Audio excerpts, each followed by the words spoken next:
বাংলার ১২ ভূঁইয়ার অন্যতম নেতা ঈসা খাঁয়ের নাম শুনেনি এমন লোক বলতে গেলে নাই। বাংলার অলিতে গলিতে ঈসা খাঁয়ের নাম এখনও বীরত্বের সাথে আলোচনা করা হয়। বন্ধুরা, তেমনই এক আলোচ্য বিষয়ে বিদ্যমান ছিল ঈসা খাঁয়ের প্রেম।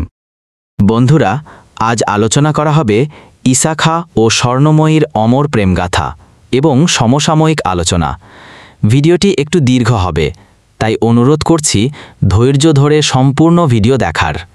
বাংলা ইতিহাসে ১২ ভূঁইয়া আমল একটি গৌরবোজ্জ্বল অধ্যায়, কারণ এই ১২ ভূঁইয়ারা ছিলেন স্বাধীন চেতা বীরযোদ্ধা।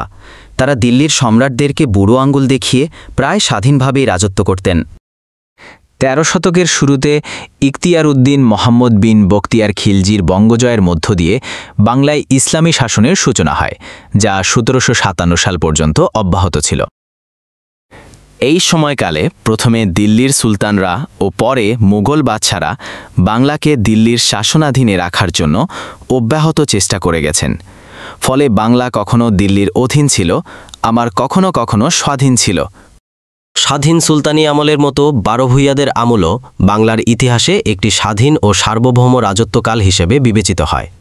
১২ ভূঁইয়ারা হলেন ঈসা খাঁ, প্রতাপাদিত্য, চাঁদ রায় ও কেদার রায়, কন্দর্প রায় ও রামচন্দ্র, লক্ষণমাণিক্য, মুকুন্দ রায়, ফজল গাজী ও চাঁদ গাজী, হামির মল্ল, বিষ্ণুপুর, কংসনারায়ণ, রামকৃষ্ণ, পীতাম্বর ও নীলাম্বর ও ওসমান খাঁ।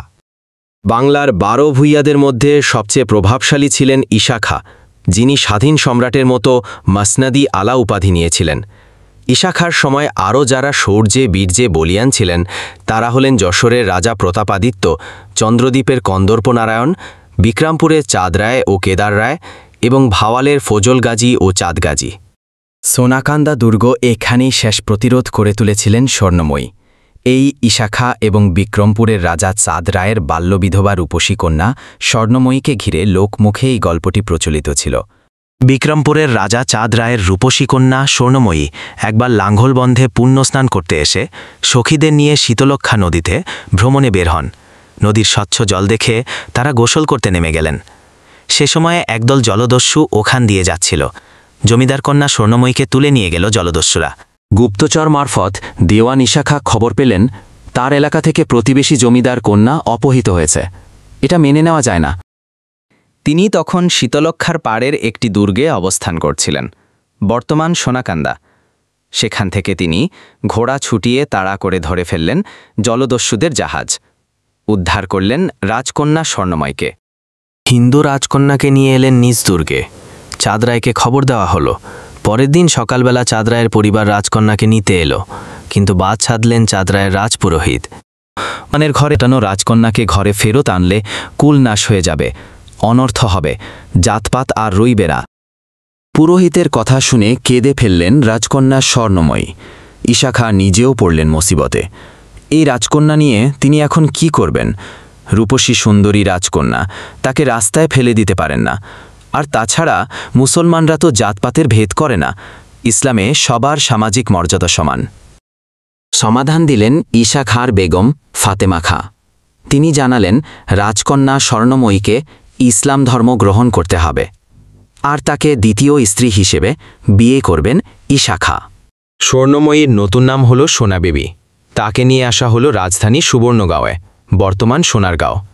কিন্তু স্বর্ণময়ী গভীর এক দুঃখের সাগরে নিমজ্জিত হলেন। তার পরিবার থেকে যে আঘাত তিনি পেলেন তা তিনি কিছুতেই মেনে নিতে পারছিলেন না। ঈসা খাঁ তার নববধূর প্রতি তার নববধূর ভালোবাসা স্বরূপ তার রাজধানী সুবর্ণগাঁওয়ের নাম বদলে সোনাবিবির গাঁও বা সোনারগাঁও নামকরণ করলেন। শুধু তাই নয়, রাজকন্যাকে উদ্ধারের পরে শীতলক্ষার পাড়ে যে দুর্গে রাজকন্যাকে রেখেছিলেন সেটার নাম বদলে রাখলেন সোনাকান্দা, সোনাবিবির কান্না।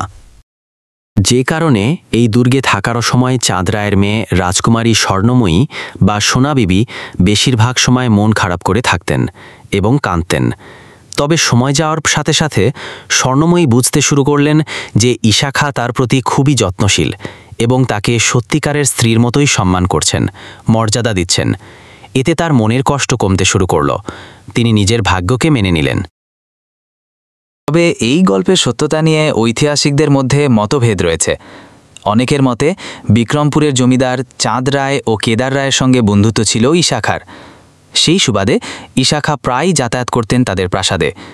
রাজা চাঁদ রায়ের বাল্যবিধবা এক সুন্দরী কন্যা ছিল, যার নাম ছিল সোনামণি। তিনি ঈশা খাঁর চারিত্রিক মাধুর্য, দৈহিক গঠন ও বীরত্বে দারুণভাবে মুগ্ধ হয়েছিলেন, যা একসময় প্রেমে রূপ নেয়। ফলে একসময় ধর্ম ও জাতপাতের সব বাধা ছিন্ন করে তিনি পালিয়ে চলে আসেন ঈশা খাঁর প্রাসাদে, বিয়ে করেন ঈশা খাঁকে। ক্যাপ্টেন মনোজ কুমার মুখোপাধ্যায়ের লেখা বই ঈশা খাঁ ও দুর্গাপুরের জমিদার স্বর্ণময়ীতে লেখা আছে যে বাংলার 12 ভূঁইয়াদের মধ্যে অন্যতম শক্তিশালী যোদ্ধা ঈশা খাঁ চেয়েছিলেন বন্ধু কেদার রায়ের ভাই চাঁদ রায়ের বিধবা কন্যা স্বর্ণময়ীকে বিয়ে করতে, কিন্তু স্বর্ণময়ীর পিতা চাঁদ রায় আর চাচা কেদার রায় দুজনেই এই প্রস্তাবে ভয়ঙ্কর ক্ষেপে ওঠেন। এই ঘটনায় কেদার রায় আর ঈশা খাঁর বন্ধুত্বও শেষ হয়ে যায়, কিন্তু ঈশা খাঁ তাতে দমে যাননি। একদিন সুযোগ বুঝে যাত্রাপথে আক্রমণ করে স্বর্ণময়ীকে তুলে আনেন। এই ঘটনায় চাঁদ রায় ও কেদার রায়ের সাথে ঈশা খাঁর যুদ্ধও বাধে। যেভাবেই ঘটুক না কেন, ঈশা খাঁর স্ত্রী হিসাবে স্বর্ণময়ী সম্মানিত হয়েছেন। মৃত্যু পর্যন্ত তিনি ঈশা খাঁর পাশেই ছিলেন। প্রকৃত প্রস্তাবে স্বর্ণময়ী নিজের জীবন দিয়ে ঈশা খাঁর প্রতি তার ভালোবাসা ও আনুগত্যের প্রমাণ দিয়েছিলেন। ঐতিহাসিকদের মতে ঈশা খাঁ নিজেও হিন্দু থেকে মুসলমান হওয়া পিতার সন্তান ছিলেন। 22 পরগনায় এক ক্ষত্রিয় রাজার বংশধর তিনি। এই রাজার নাম ছিল ভগীরথ। ভগীরথের সাথে দিল্লির বাদশাহ ফিরোজ শাহ তুগলকের অন্তরঙ্গ সম্পর্ক ছিল। রাজা ভগীরথ একবার তীর্থ দর্শনে বাংলায় আসেন। তখন বাংলার শাসক ছিলেন সুলতান গিয়াসউদ্দিন আজম শাহ। এ সময় গিয়াসউদ্দিন আজম শাহের সাথে বন্ধুত্বের সম্পর্ক তৈরি হওয়ায় তিনি বাংলাতেই থেকে যান। জনশ্রুতি রয়েছে এই রাজা ভগীরথের বংশেই জন্মগ্রহণ করেন একজন পণ্ডিত। তার নাম ছিল কালিদাস। পণ্ডিত কালিদাস নিজ হাতে নানা জিনিস তৈরি করতে পারতেন, তার মধ্যে একটি ছিল স্বর্ণহাতি। তিনি প্রায়ই সোনার হাতি গড়তেন। এজন্যেই নাকি কালিদাসের ভক্তরা তাকে উপাধি দিয়েছিল গজাদানি। সেই থেকে কালিদাস গজাদানি নামে পরিচিত হন। কালিদাস গজদানি দেখতে খুব সুন্দর ছিলেন। ওনার রাজকীয় চেহারা দেখে মুগ্ধ হন বাংলার সুলতান আলাউদ্দিন হুসেন শাহের পুত্র গিয়াসউদ্দিন মাহমুদ শাহের কন্যা। মাহমুদ শাহের কন্যা কালিদাস গজদানিকে পতি হিসেবে পেতে মরিয়া হয়ে ওঠেন। কালিদাসকে স্বামী হিসেবে পাওয়ার জন্য তিনি যে চিঠি দিয়েছিলেন, তার উত্তরে কালিদাস প্রচুর সদবাক্য ও বহু সদুপদেশ দান করেন এবং বিনয়ের সাথে রাজকন্যার প্রেমকে প্রত্যাখ্যান করেন। কিন্তু রাজকন্যা দমবার পাত্রী ছিলেন না। তিনি নানাভাবে চেষ্টা চালিয়ে যেতে থাকেন এবং শেষ পর্যন্ত কালিদাসের সম্মতি আদায় করতে সক্ষম হন। তিনি রাজকন্যাকে বিয়ে করতে সম্মত হন। কথিত আছে কালিদাস গজদানি উদার প্রকৃতির মানুষ ছিলেন। ধর্মের প্রতি ছিল তার গভীর অনুরাগ। বিভিন্ন ধর্মের সার কথা জানার জন্য তিনি ধর্মীয় বিতর্কের ব্যবস্থা করতেন। নিজেও তর্কে অংশগ্রহণ করতেন। এভাবে আলোচনা করতে গিয়েই জনৈক মুসলিম মনীষীর কথা শুনে তিনি এতটাই অনুপ্রাণিত হন যে ইসলাম ধর্মগ্রহণ করার সিদ্ধান্ত নেন। ধর্ম পরিবর্তন করার পর কালিদাসের নতুন নাম হয় সুলাইমান খাঁ। এই সুলাইমান খাঁরই ছেলে ছিলেন ঈশা খাঁ। বাংলার স্বাধীন সুলতানি আমলের শেষ শাসক সুলতান গিয়াসউদ্দিন মাহমুদের মৃত্যুর পর তার জামাতা সুলতান খাঁ নিজেকে সালতানাতের উত্তরাধিকারী দাবি করে পূর্ব বাংলায় রাজত্ব করতে শুরু করেন।